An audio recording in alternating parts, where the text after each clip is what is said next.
Hello. All right, we're welcoming in Ryan Blaney now, who is very prompt and on time. We appreciate that. I like to be on time, guys. I like to, the worst thing about these media days, someone's late, right? Because we're all back to back, right? We're all working together. We're like a clock in this thing. And if another driver's late, that ruins everything for everybody. But you always have one person who's late. And it's not like the same person every year, but. Well, that's what I was going to ask you. Is like, There's there always one somebody. driver that always. I don't know. It's varied. And normal media day is worse because there's more people, more drivers, and the windows are tighter. But like Brad and like Denny, I feel like are the two that can kind of throw some things off. That's accurate. I'm not knocking anybody, That's but what happened to us it's today. just facts. I mean, it sounds sort of like on the golf course where you could be playing a fast round. You could get through in 3 hours or something, but then there's somebody slow in front of you. Yeah. And it gets everybody backed up. Right. Yeah. That's right. So try to work together.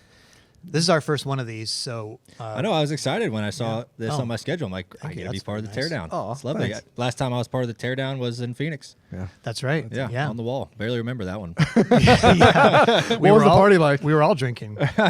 Well, right after I left, I think you guys were like my last thing. Yeah, we were the last.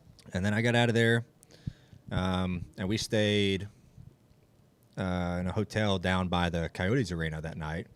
That's where all my guys were, and they like rented out this place to hang out and drink, and they had a bunch of food in there. So that was a fun night, like seeing everybody, because you had your initial celebration with everybody on the stage, and then you're there for an hour or so, and then they leave. They have to go do tech, and then you don't see them until kind of that after party. So everything kind of wind down a little bit, and then you see all those guys like outside of the racetrack, and then it ramps right back up. And you're like, dude, I'm hanging on by a thread right now by the time I got to y'all. But it was a good night. Yeah. I actually think you might be the most frequent guest on Teardown history because we did Martinsville as well. So it was your third appearance. Did it right on the wall there. Yeah. So earlier, Harrison Burton was in here, and he was saying that he was expressing how nervous he was popping the question to his girlfriend.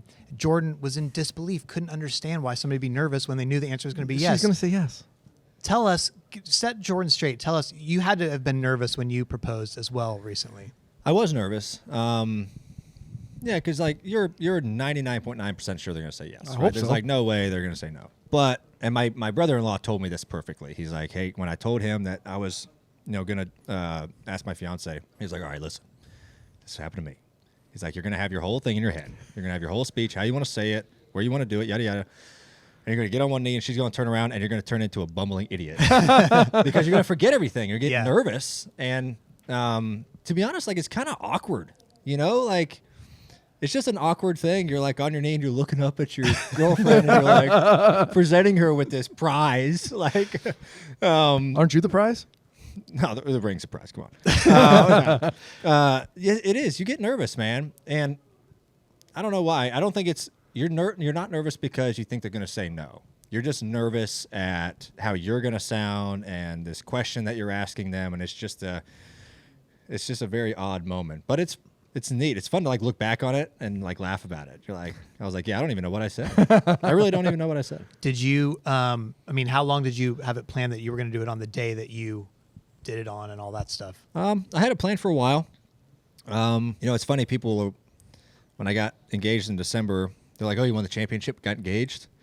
I was like, "Well, no, I planned on this way before the playoffs even started and all this stuff." The championship was just like a bonus, okay. But yeah, I had the ring for. Gosh, I had it for 4 or 5 months. Wow. And trying to hide that thing. Right. Like, that's nerve-wracking. You're going to lose it.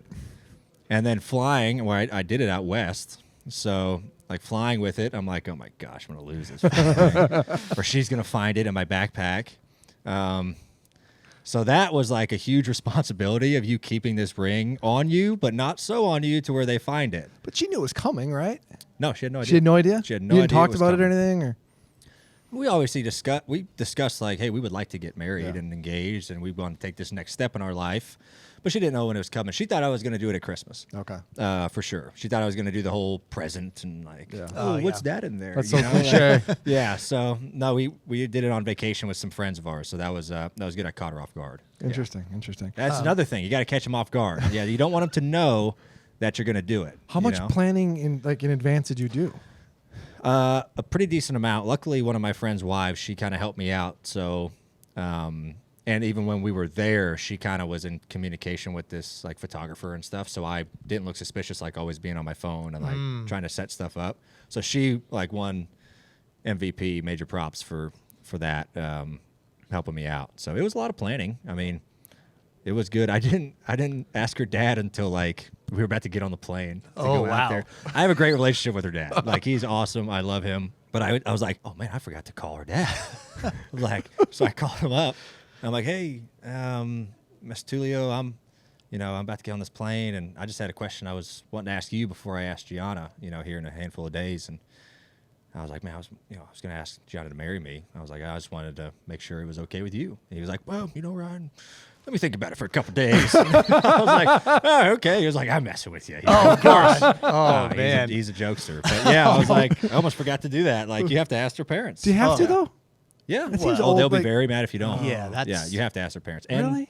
ask the best friend as well. The best Really? friend? Oh, I didn't know that part. I didn't Yes, do you got to that. ask the best friend. You got to make sure the best friend knows. Like her best friend? Her best friend. Why? Jordan Girl is so code. I don't outraged know. at this. Girl It's code. like, what? I don't know. I've never heard of that before. It's ludicrous. Do you agree? You have to ask the best okay. friend. You This is agree? the thing. I don't think my husband asked my best friend. No? Oh my god. I mean, hey, good on you for What if she checking all the hates you though? boxes. Yeah. Well, that's not a good sign. Maybe she'll like you then. I don't know. Jordan Oh my has god. I'll some definitely never get married experience after this.